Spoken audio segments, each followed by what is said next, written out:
अरे भाग्यवान, मेरे जूते कहाँ रखे हैं? मुझे बाहर जाने में देर हो रही है। तभी मालती कमरे में आती है। ये रहे आपकी जूते। मैं इन्हें साफ करने के लिए ले गई थी। अरे वाह, तुम कितनी समझदार हो। मेरे बिना कुछ कहे ही सारे काम कर देती हो। तभी मालती झिझकते हुए रमेश से कहती है, सुनिए जी, आपसे एक बात कहूँ, बुरा तो नहीं मानेंगे ना? अरे नहीं नहीं, बेफिक्र होकर कहो। शादी से पहले मैं अपने मायके में नौकरी करती थी। मैं चाहती हूँ कि अब मैं फिर से नौकरी करना शुरू कर दूं। वैसे भी सारा दिन घर में बोर हो जाती हूँ। देखो मालती, तुम्हारे नौकरी करने से मुझे कोई ऐतराज नहीं है, लेकिन तुम्हें एक बात बता दूं, हमारे खानदान में आज तक कभी किसी औरत ने नौकरी नहीं की। फिर भी एक बार तुम माँ से पूछ कर देखो, अगर वो तुम्हें नौकरी करने की इजाजत दे देती है तो अच्छी बात है। रमेश वहाँ से चला जाता है। फिर उसी शाम मालती अपनी सास के पैर दबा रही होती है। तभी उसकी सास मालती से कहती है, अरे क्या बात है बहू, आज तो ठीक तरह से मेरे पैर नहीं दबा रही। किसी ख्याल में खोई पड़ी है क्या? मैं भी तो जानूं आखिर बात क्या है। अब दरअसल वो माँ जी। अरे हाँ हाँ बोलो, इतना सोच क्यों रही हो? माँ जी, अगर आप बुरा न माने तो मैं नौकरी करना चाहती हूँ। घर के काम करने के बाद मेरे पास काफी वक्त बच जाता है।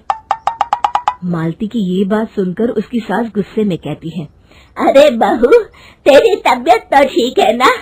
आज ये कैसी बहकी बातें कर रही है? भला हमारे खानदान में आज तक कभी किसी औरत ने नौकरी की है जो तू नौकरी करने की बात कर रही है? हैं? अरे बहू, तू क्या रिश्तेदारी में हमारी नाक कटाना चाहती है?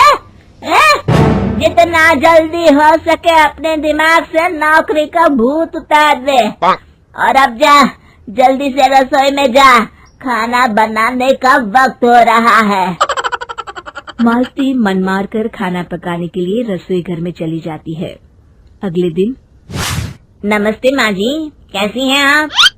अरे आओ आओ दिवाकर बेटा, बैठो, मैं तुम्हारे लिए चाय मंगाती हूँ।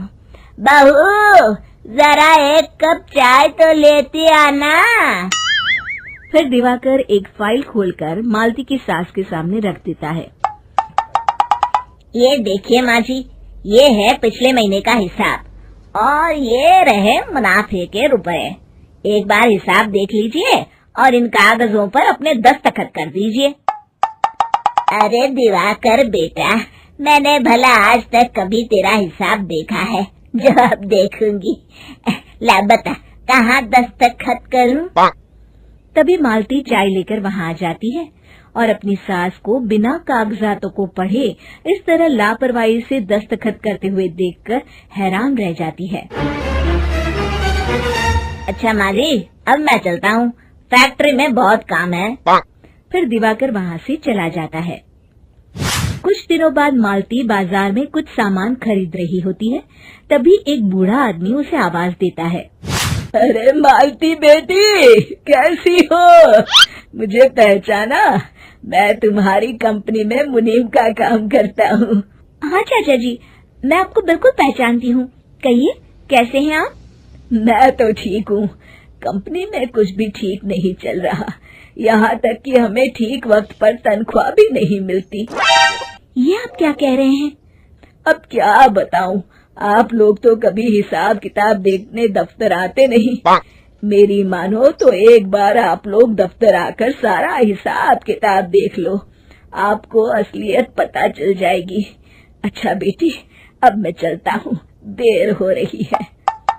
फिर वो बूढ़ा वहाँ से चला जाता है। वहीं दूसरी तरफ मालती घर पहुंचकर अपनी सास को सारी बात बताती है।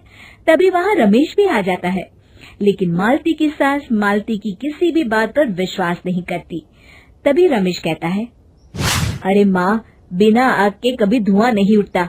जब मालती इतना कह रही है तो हमें एक बार दफ्तर चलकर देख लेना चाहिए। वैसे भी हम लोग काफी दिन से अपने दफ्तर नहीं गए हैं। इस तरह किसी एक आदमी के भरोसे काम छोड़ना मुझे भी ठीक नहीं लगता। अगले दिन वे सभी अपने दफ्तर पहुंचते हैं और सीधे दिवाकर के कैबिन में जाते हैं। अचानक सबको एक साथ देखकर दिवाकर चौंक जाता है। अरे माँ जी, आप सब लोग अचानक यहाँ कैसे आ गए? अगर कुछ काम था तो मुझे एक फोन कर दिया होता, मैं आपके घर आ जाता। तभी मालती की सास कहती है, अरे दिवाकर बेटा, आज मैं हिसाब देखने दफ्तर आई हूँ, जरा मुझे पिछले 6 महीनों का हिसाब दिखाना तो बेटा। दिवाकर घबराते हुए हिसाब की फाइल मालती की सास को देता है। मालती की सास फाइल लेकर मालती को देती है और कहती है, ले बहू, देख ले हिसाब। मालती फाइल को बड़े गौर से देखती है और अगले ही पल उसे सारी गड़बड़ी समझ में आ जाती है। वो अपनी सास से कहती है, माँ जी, मुनीम चाचा बिल्कुल सही कह रहे थे। हमारी कंपनी में पिछले 6 महीनों में जितना मुनाफा हुआ है, हमें उसका आधा पैसा भी नहीं मिला। यूँ समझ लीजिए कि 1 रुपये में सिर्फ चवन्नी ही हमारे हाथों में आई है। मालती की बातें सुनकर मालती की सास गुस्से से दिवाकर को पूछती है, क्यों दिवाकर, मेरी बहू जो कह रही है वो सच है?